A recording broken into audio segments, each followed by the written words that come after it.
I could not be prouder to be here today representing the men and women of the Border Patrol. I joined the Border Patrol nearly 25 years ago because of my strong belief in our border security mission. I could never have envisioned that today agents would spend at least 40% of their time as child care professionals, medical caregivers, bus drivers, and food service workers. Time and time again, my agents continue to go above and beyond.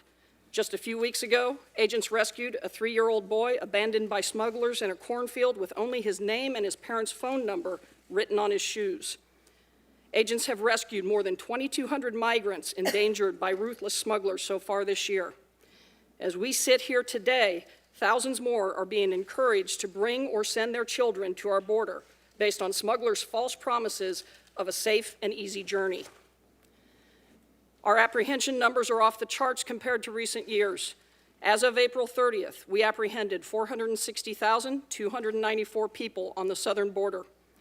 In the last week, we had our highest single day, over 5,200 apprehensions, and our single largest group of 421 illegal aliens.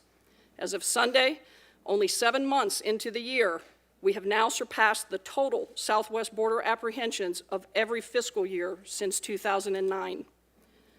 The number of family units and unaccompanied children has skyrocketed to 64% of southern border apprehensions.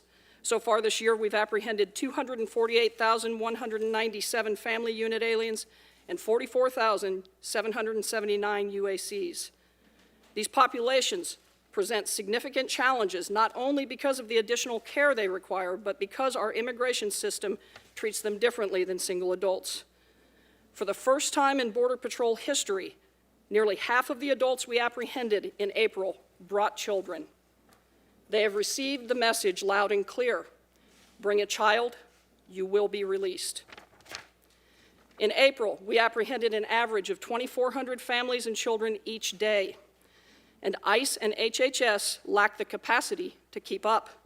Since March 19th, Border Patrol has been forced to directly release processed non-criminal family units from locations that are dangerously over capacity, 33,000 people to date.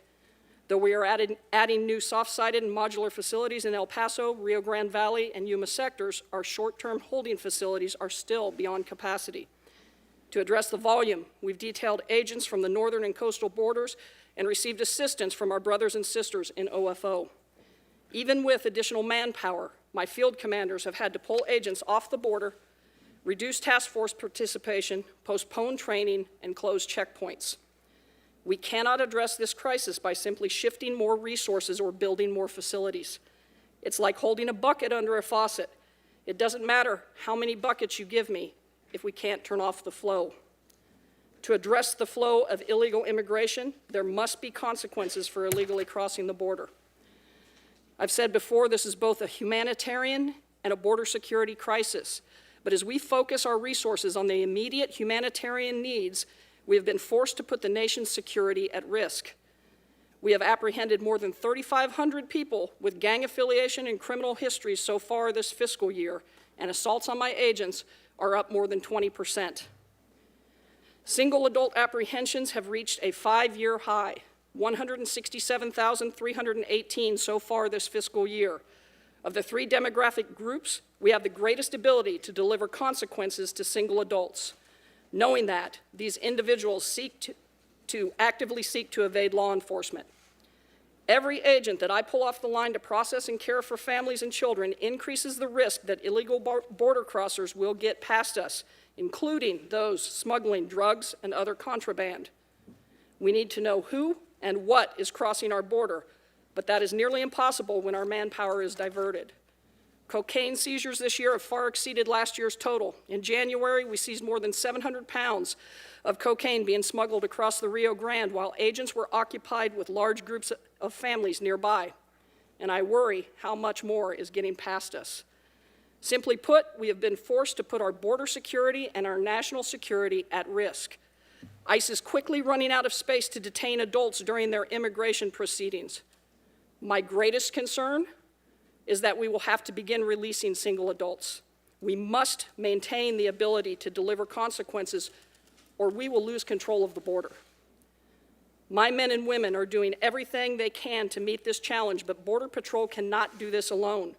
Our nation cannot solve today's crisis using yesterday's legal framework. This outdated framework has not only tied our hands, but has driven hundreds of thousands of people to risk their lives on the dangerous journey to our border. Smuggling organizations have built an entirely new line of business around these families and children. It is highly lucrative and provides a distraction that helps them cash in on other illicit activities. When my agents are working on the border, they know that smugglers and their scouts are watching their every move. Rest assured, they are watching what we do here in Washington, and they are banking on inaction. Crisis is the word so many are now using to describe the border, but now we need more than words. It's time to act. Thank you, and I look forward to your questions. Thank you, Chief. Mr. Owen. Good afternoon, Chairman Cornyn, Ranking Member Durbin, members of the subcommittee. It's my honor to testify before you today on behalf of U.S. Customs and Border Protection's Office of Field Operations, which is responsible for the lawful ports of entry in the United States. My testimony this afternoon will focus specifically on the current situation we are experiencing along our southwest border with Mexico. As America's unified border security agency, CBP has 4 priority missions: national security, counter-narcotics, economic security, and the facilitation of lawful trade and travel. Every day along our southwest border with Mexico, over 535,000 travelers enter the United States through one of the 42 lawful border crossings. Each day, 215,000 privately owned vehicles, 450 commercial buses, and 2,100 commercial trucks and rail cars arrive from Mexico. Each of these pathways presents differing levels of risk to our national security, our public safety, and our economic prosperity. The volumes of crossing that we see each day along our southern border ports of entry, along with outdated and inadequate facilities, presents clear operational challenges for our field leadership. Decisions must be made daily on how best to allocate personnel, technology, and financial resources to address the risk present in the uncertain environment. In recent months, we have seen unprecedented and unsustainable trends in our daily operation that make it more difficult for our officers to carry out their priority missions. Undocumented migrants, sometimes traveling in groups numbering in the hundreds, are arriving at southwest border crossings seeking to make entry. The majority are family units and unaccompanied alien children, many of them claiming fear of returning to their countries of origin. The sheer numbers presenting themselves at the ports have exceeded our processing and temporary detention capacity, while diverting our officers away from other duties, such as narcotics interdiction and facilitating lawful trade and travel. And let me be clear, our officers are committed to processing each individual in a humane and efficient manner. But the current border security and humanitarian crisis at our southwest border has ripple effects that impact the entire nation. At the end of March, we reassigned 545 CBP officers from throughout the country, from airports, seaports, the southwest border, and the northern border, to support our Border Patrol colleagues. This week, as the crisis continues unabated, the Border Patrol has asked for an additional 186 officers to assist, for a total of 731 CBP officers pulled from the ports of entry.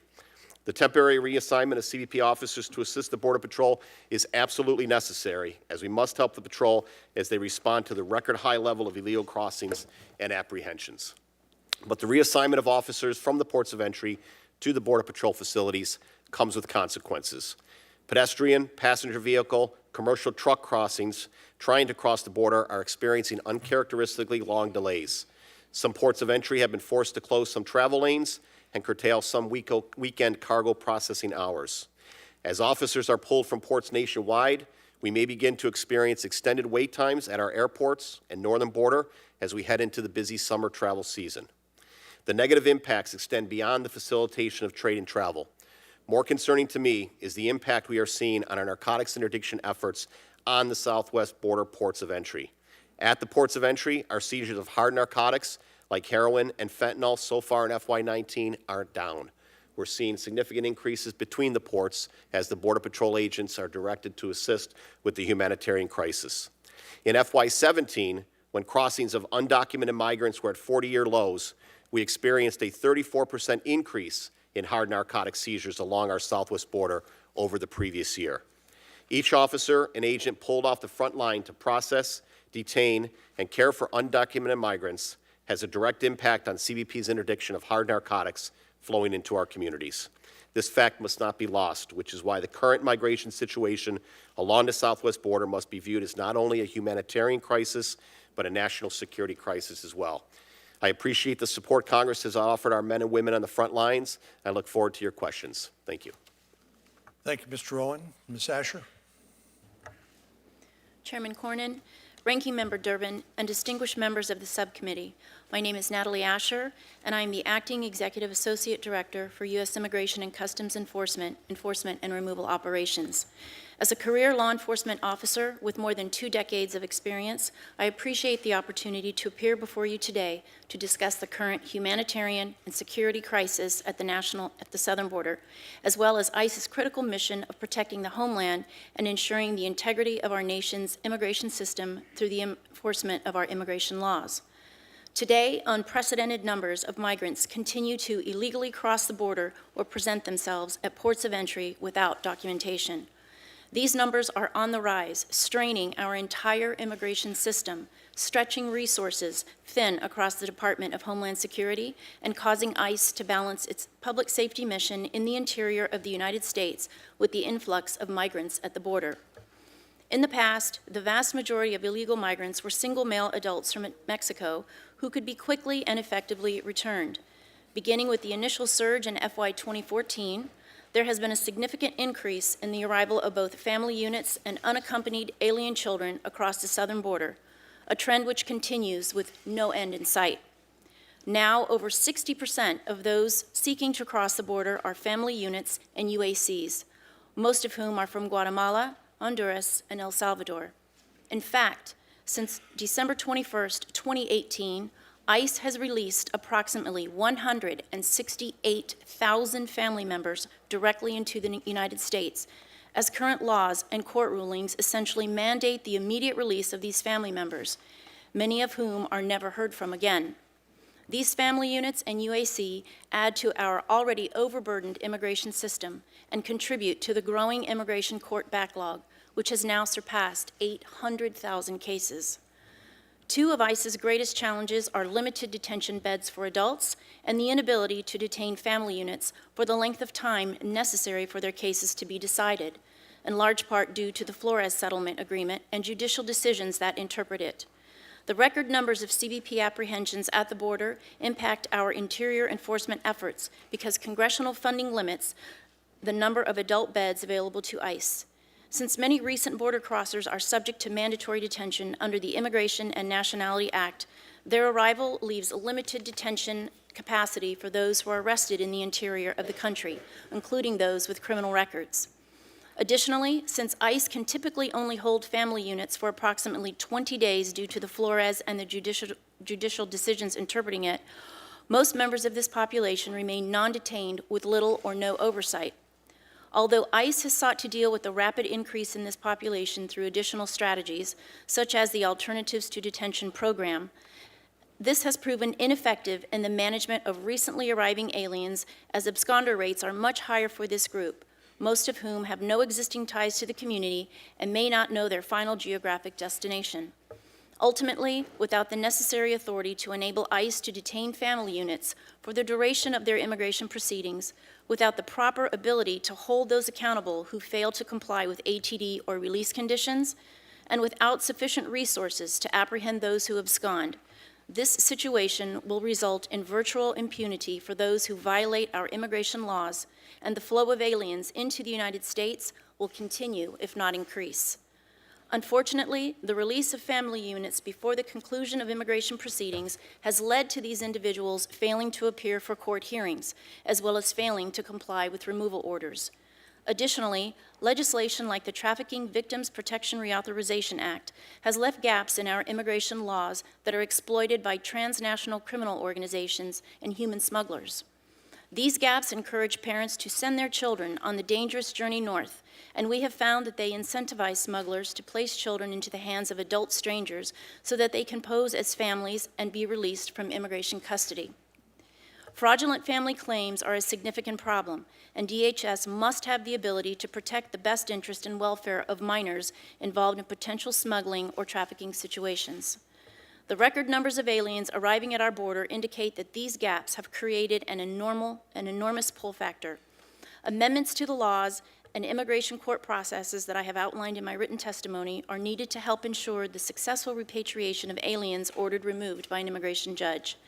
Now more than ever, ICE must have the necessary authorities to ensure the safe and successful repatriation of persons who have had their day in court and been ordered removed in accordance with our immigration laws. Without the necessary funding and legislative changes, the integrity of our immigration system will continue to be undermined. Thank you again and for your support of ICE, and I welcome your questions. Thank you, Ms. Asher. Mr. Hayes.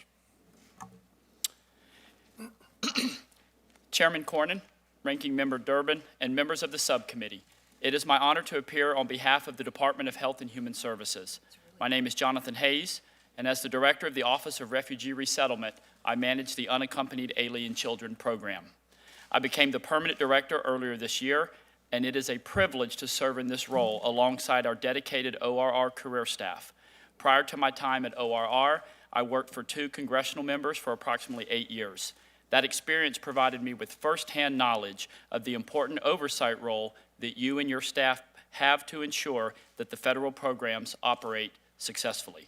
As I manage the program, my goals are to ensure the safety and well-being of the children in ORR's care in a manner that is consistent with the law, and to make decisions that are in the best interest of each child.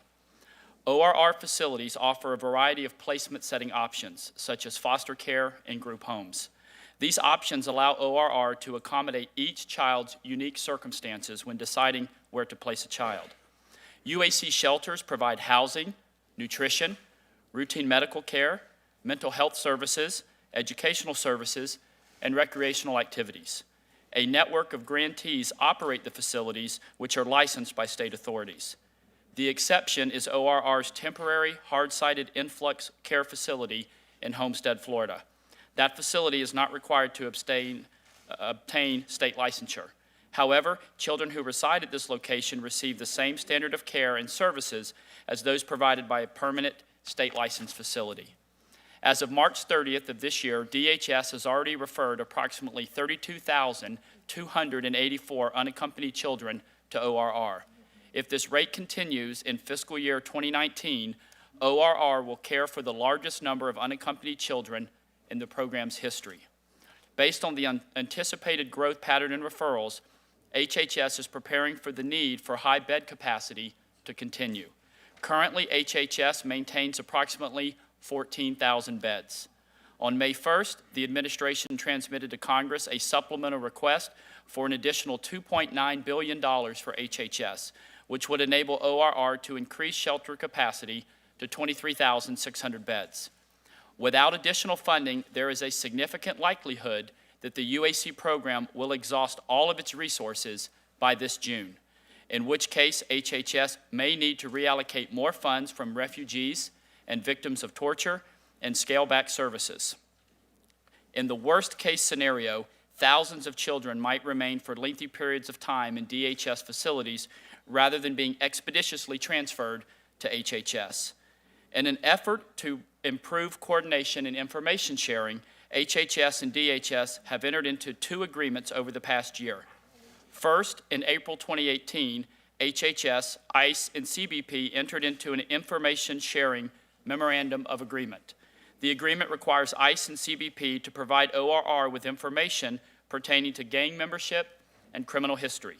Second, in July of 2018, ORR published a joint concept of operations with DHS to address overlapping responsibilities. The JCO covers existing policies, procedures, and protocols related to transportation, processing, and the care of unaccompanied children. Since June 2018, when the President issued Executive Order 13841 and the U.S. District Court for the Southern District of California issued its orders in the Miss L case, HHS staff have worked tirelessly to reunify children separated from their parents. In order to identify all possible children in the Miss L class, HHS conducted a rigorous forensic data review to identify indicators of potential separation for every child in ORR care as of June 26, 2018.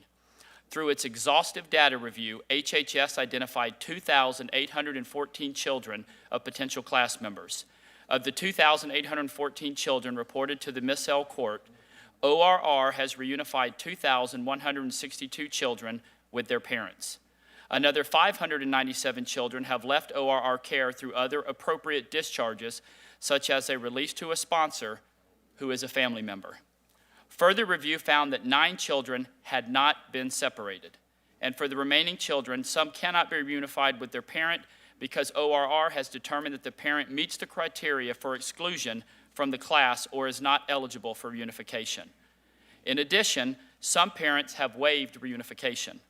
On April 25th, 2019, the court approved the government's proposed plan to identify the children who were referred to and discharged from ORR custody between July 1, 2017 and June 25th, 2018, and who were separated by DHS from their parents at some point in the process. That plan is underway now, and we anticipate meeting the court's deadline within 6 months. In conclusion, the UAC program provides quality care and services to unaccompanied children every day. ORR's work is driven by child welfare principles. Thank you for the opportunity to discuss our important work, and I will be happy to answer any questions that you may have. Thank you, Chairman. Thank you, Mr. Hayes. Mr. Padilla. Chairman Cornyn, Ranking Member Durbin, and members of the subcommittee. Thank you for the opportunity to testify before you today. My name is Manuel Padilla, Jr., and I am the director of the Joint Task Force West. That's part of the Department of Homeland Security's Southern Border and Approaches campaign. I was born on the U.S.-Mexico border and grew up in a border community. I joined the Border Patrol when I was 20 years of age and have been working at different levels and locations along the border for more than 32 years now. I know the southwest border from a personal and professional perspective. Throughout the years, I have seen illegal immigration and cross-border crime evolve extensively. I have seen large numbers of illegal migrants and narcotics traffickers crossing the border highway into U.S. neighborhoods and schools in El Paso in 1993. I have seen the horrific aftermath of cartel violence as criminal groups battle for control in certain parts of the border. I have seen people that criminal organizations have brutally beaten or left behind to die. I have seen migrants thrown into the Rio Grande to distract pursuing agents. However, I have never seen the conditions that we are currently experiencing on the southwest border. The influx of family units and unaccompanied children has increased exponentially. CBP's holding facilities and ICE's detention facilities are beyond capacity. Officers and agents are stretched to their limit. Today, we are contending with an unprecedented humanitarian and border security crisis, and a crisis situation demands a crisis response. On April 2nd, 2019, former DHS Secretary Nielsen created the Interagency Border Emergency Cell, or the IBEC. The purpose of the IBEC was to coordinate the government's resource response to the crisis on the border. This is not without precedent. DHS will often stand up coordination cells in times of disaster, such as responding to a hurricane or a wildfire. The analogy between the migration crisis and a hurricane is not far off. Both create significant humanitarian demands, including food and shelter. Both require a whole-of-government approach, and both have wide-ranging effects outside the immediate point of impact. In the case of migration, that includes increased wait times for legitimate trade and travel and an overall degradation of our national security mission. I was selected to lead the department's resource coordination efforts in addressing this crisis. Our first order of business was to get resources down to the front line. That included transportation, health and medical, food, water, and shelter resources, as well as security and legal resources. We began by looking internally at our resources within the Department of Homeland Security. We issued a call for volunteers within the department to deploy to the southwest border to help our frontline officers and agents. There are a number of non-law enforcement roles for volunteers to play, from driving transportation vehicles to preparing food and caring for children. and every role filled by a volunteer helps us get badges back to the border. We also looked beyond DHS and to the interagency for support. For example, we reached out to the U.S. Marshal Service and Federal Bureau of Prisons to help provide vehicles for our transportation needs. We also asked the Department of Defense for support in the form of lawyers, drivers, and general purpose to assist in other areas. It is critical to understand that the IBEC coordination of resources is focused on managing the crisis that the men and women are in the front lines are dealing with in a heroic manner. Unfortunately, these resources will not mitigate the increasing flow of migrants that is causing the crisis. In other words, these are Band-Aid fixes to a worsening situation. The IBEC was not intended to exist in perpetuity. We are transitioning our mission to the DHS Joint Incident Advisory Group. We were simply the start of the necessary all-hands-on-deck response to the migration crisis on our southwest border. There is one very, very important difference between this crisis and a hurricane. Hurricanes end, and recovery can then begin. With a migration crisis, there is no end in sight. Our country's existing legal framework will continue to draw massive numbers of migrants from Central America and other parts of the world. We do not have the facilities to shelter them, nor is there an efficient way to return them to their respective countries. This is until our laws change. The hurricane will continue on until there's fundamental change to our laws. The only one who can stop the storm is the Congress of the United States, and I implore the men and women of this subcommittee to acknowledge the crisis and take action. Thank you for your time, and I look forward to your questions. Thank you, Mr. Padilla. We'll do 5-minute rounds of questions for the witnesses. Chief Provost, a couple of weeks ago, the New York Times ran a story about a 3-year-old child unaccompanied by an adult that the Border Patrol found at the border. How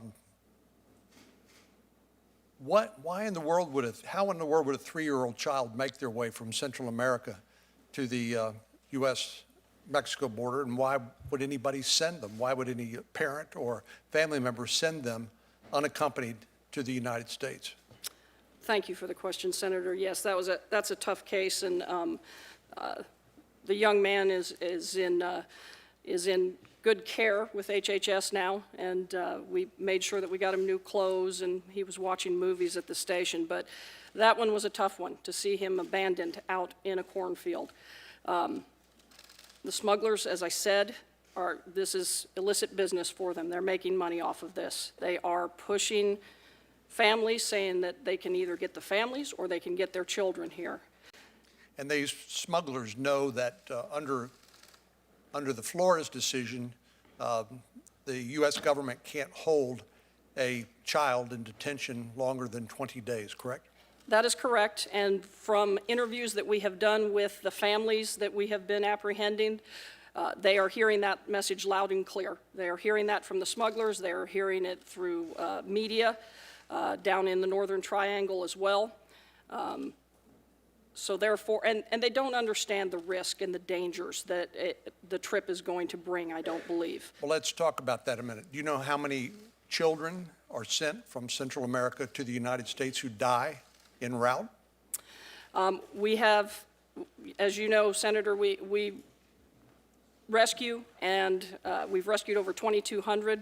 We have seen numerous deaths to include those are only children. the ones who make it to That's the correct. border, correct? So we have also come across numerous individuals that are deceased. That being said, that does not account for those that die along the way. How about the along women and journey. children who are sexually assaulted en route? Is We it have true that the U.S. government performs birth control examinations or tests on 10-year-old girls? I have never heard of that happening, so I can't speak to the birth control tests. I can speak to the sexual assaults, though, and that we are having young women and young men report being sexually assaulted along their journey. If you come as a young girl, let's say a minor child from Central America to the Mexican border, what are your chances of being sexually assaulted en route? Do you have any statistics or any numbers for us? I don't have an exact number, but I would say that particularly if they are coming alone, that it is certainly of high risk. And do you have instances where adults claim to be a parent or family member of a child, and that ends up being a false? The child ends up being a ticket used by that adult to try to exploit this temporary detention provision in American law? We are seeing that. Fiscal year to date, we've already identified 3,500 fraudulent families, and fraud is for various reasons, but we have seen instances where children are certainly being exploited along the way, and we are working with our partners at ICE HSI as well to try to identify as many of those as possible. The welfare of these children are of our utmost concern. And these problems are going to continue and maybe get worse unless Congress acts. Is that part of your message for us today? I would tell you that they will continue to get worse based on the numbers that we are seeing. As the numbers continue to increase, Border Patrol alone nearly apprehended 100,000 people this last month. 98,977. That was just Border Patrol apprehensions in the month of April. I don't believe anybody in Congress would ask our men and women in the United States military to fight our nation's wars without making sure that they were trained and equipped in order to do that. But I do believe that Congress is sending our men and women in the Border Patrol, Customs and Border Protection into a different kind of battle and denying you the authorities that only Congress can provide to give you the tools you need in order to do your job. Mr. Owen, let me tell you about a meeting I had recently from some constituents who happen to be engaged in businesses along the border and in the heartland, manufacturing business. As you know, there's manufacturing supply chains that require cross-border traffic, places like Laredo, McAllen, El Paso. They even told me that in order to meet the demands of the supply chain for a manufacturing process, they had to fly parts from Juarez to El Paso. They said it's about an 11-minute flight, but they can't get across the border because of the phenomenon you described, which is lanes being closed down to legal commerce and traffic, and CBP agents being reassigned to deal with handing out diapers and juice boxes to children. Can you confirm that and tell us, is this a threat to the U.S. economy? Yes, sir, absolutely. When the Border Patrol put out their call for assistance at the end of March, where they were completely overwhelmed, completely overwhelmed with what they were seeing, we provided 545 officers directly from the southwest border ports that were most capable to respond immediately. So they had an urgent need. We provided officers who were in the immediate area. We pulled 300 officers out of the Laredo area, 194 out of the El Paso area, and 51 out of the San Diego area. That immediate response to assist the Border Patrol did result in significant wait times, both commercially and in our passenger vehicles as well. Typical wait times would be 1 to 2 hours. We were seeing 5 to 7 hour wait times for cargo coming across. After that initial call for assistance came out, we were able to begin to readjust those 545 officers from the southwest border with replacements from our airports, our seaports, our northern border, in alliance with our collective bargaining agreement we have from the union. So eventually we were able to get that balance down. Right now it's about 245 officers from the southwest border that are assisting and 300 from the airports, the seaports, and the northern border that are assisting. That has brought the wait times back down, still higher than what we typically have seen before, but much better than what we saw at the end of March. What are you going to do when instead of 100,000 migrants a month, you see 200,000 or 300,000, very 400,000?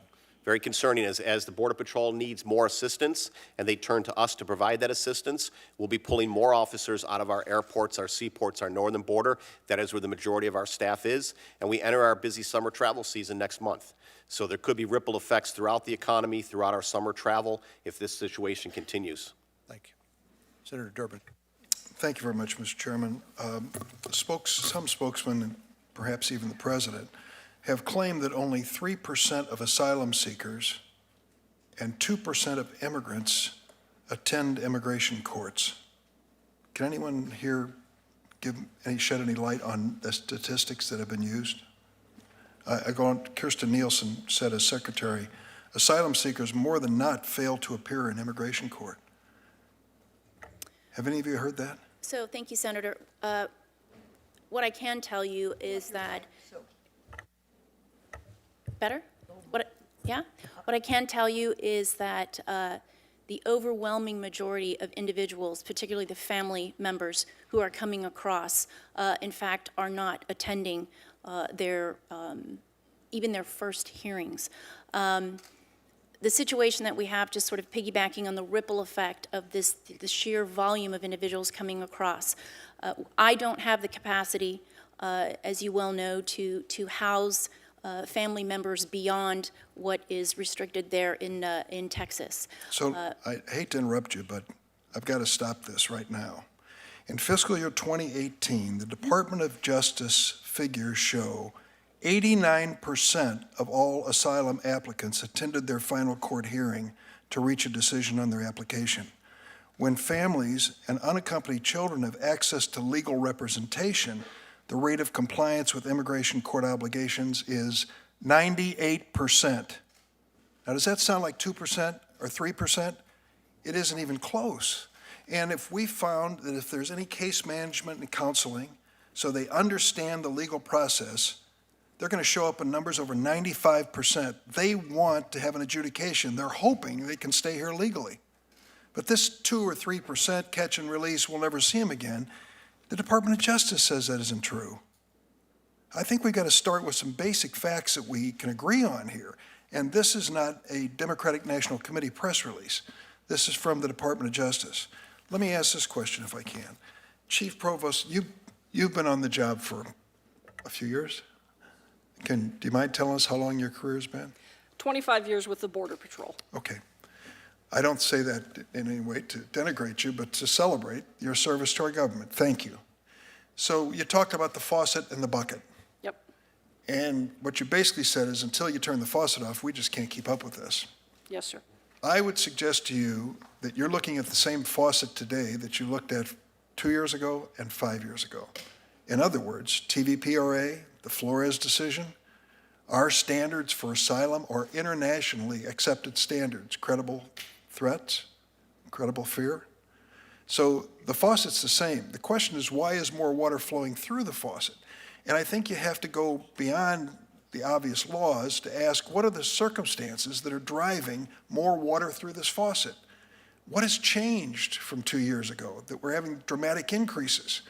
And that's where I think we have to step in. You can tell us the results of it and what you face every day, and I've seen it firsthand, at least my one visit. I don't profess to be an expert, but I saw pretty graphically what was going on in El Paso.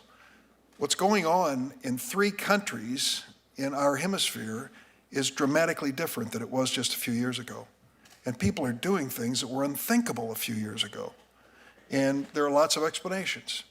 Our drug consumption, the drug money we send back down south to these cartels, the guns that come out of gun shows in the United States to arm these cartels. Part of that is a cycle of violence and disruption that leads to these people being terrorized in countries with very flimsy, if any, governments. So when we talk about policies, the faucet looks the same as it did 2 years or 5 years ago, but the water flowing through it is coming from an unusual source in a different way. Please respond. Senator, you're discussing the push and pull factors of why these individuals are coming here. Now, I would say that it is not quite the same in the aspect of the demographic has changed dramatically. And as I stated before, single adults are the only demographic that we can deliver a consequence to now. But the law hasn't changed. Has it? Actually, well, when it comes to detaining families, yes, because of the Flores settlement agreement. How long has the Flores settlement been out? Since late 2015, I think. So we've had 4 years or 5 years. And now since then, our numbers of family units have skyrocketed once they realized that we could not detain children longer than 20 days. Do you have any confidence that if we took these unaccompanied children and returned them to any of these countries, if they're arguing that they're being terrorized and threatened with death by gangs, that they would be protected in those countries? I think the issue, Senator, is that we don't have the opportunity to even afford them that if they are not a contiguous I'm just country. hypothetically, because that's one of the solutions being proposed by the administration. Send them back where they came from. So I'm asking the obvious question. Let's assume that someone has said, I'm going to rape your daughter if you're not complicit with this gang. And you've said, I want my daughter out of here. Now the daughter's being returned after this perilous journey to the United States, and she didn't qualify, and she's being sent back. So what assurance do we have of her safety once she returns? We always ensure the safety of children first, and that in this scenario in your care and custody, correct? That is correct. But I'm asking if the argument has been, just like Mexican children, we're going to return Honduran children back to Honduras. What assurance do we have that there's going to be anyone in Honduras to care for them and make certain they're safe? That the same standards have to be applied that we do with Mexican nationals. We don't just turn any child back to Mexico. They have to be able to make a determination, meaning that the child has to be old enough to make a decision. We reach out to Mexican immigration. It would have to be similar in relation to dealing with whether it's Guatemala, Honduras, or El Salvador. But the fact that we don't even have that ability to do that today is the issue that is at hand. We need to have the ability to have that as an option. Thank you. Thanks, Mr. Chairman. Senator Kennedy.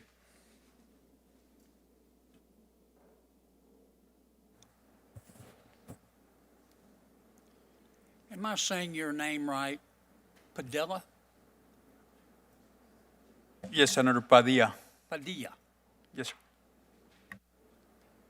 Has it been your experience that 80+% of folks entering our country illegally show up for their court date? The reports that I have seen is that about 12% actually qualify at the end of the process for asylum. The great majority do not qualify Right. for asylum, but the screening up front is very lenient. But Therefore, what about the number of people who come in, claim asylum, are turned loose? What percentage you think, based on your experience, actually show up for their court date? yes, I cannot answer that categorically, but what I can tell you is that one of the main drivers for the populations that we're seeing right now is the organized crime is very, very knowledgeable of our laws. Yes, sir. I guess what confuses me is if everybody shows up for their court date, how come we have 11 million people in our country illegally? Those numbers don't make sense to me. And I'd like to ask Attorney General Barr if he can do this when he's under a contempt citation, to ask whoever put together those numbers at Justice to take another run at it. I'm not saying my good friend Senator Durbin is wrong. He's citing justice figures. That just doesn't make sense to me. I don't understand how we got 11 million folks here in our country who are here in violation of the law if they all showed up for their court date. Let me shift gears here.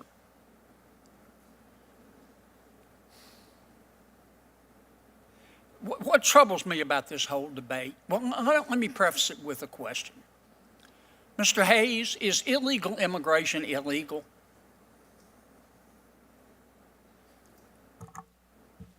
So the mission of Health and Human Services. Is illegal immigration illegal? The mission of Health and Human Services is to not enforce immigration laws. Our role is to simply care for the children that are referred to us, sir. All right. How long you been in the bureaucracy?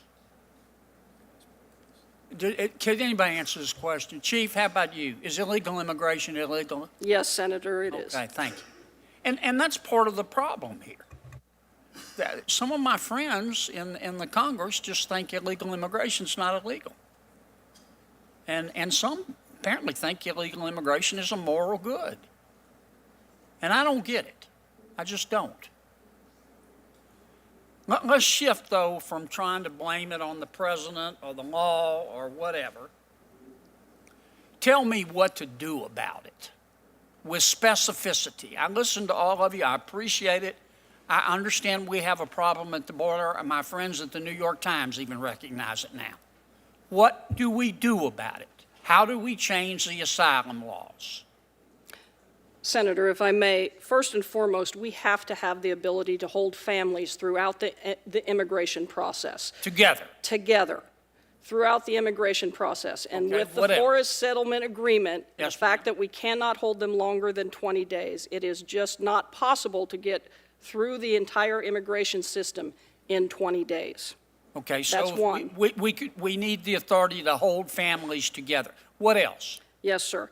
We need to tighten the asylum process as well to address the low bar for credible fear.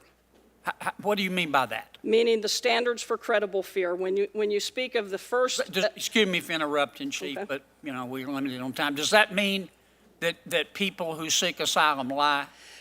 no, Senator. What it means is when they make a credible fear claim, that is a lower standard than ultimately for asylum. So therefore, many of them initially pass a credible fear claim, but then when they reach the asylum, they do not meet that standard. So we need to tighten those two up. What else? The other thing that I would say is, as I stated before, eliminate the double standard when it comes to unaccompanied children.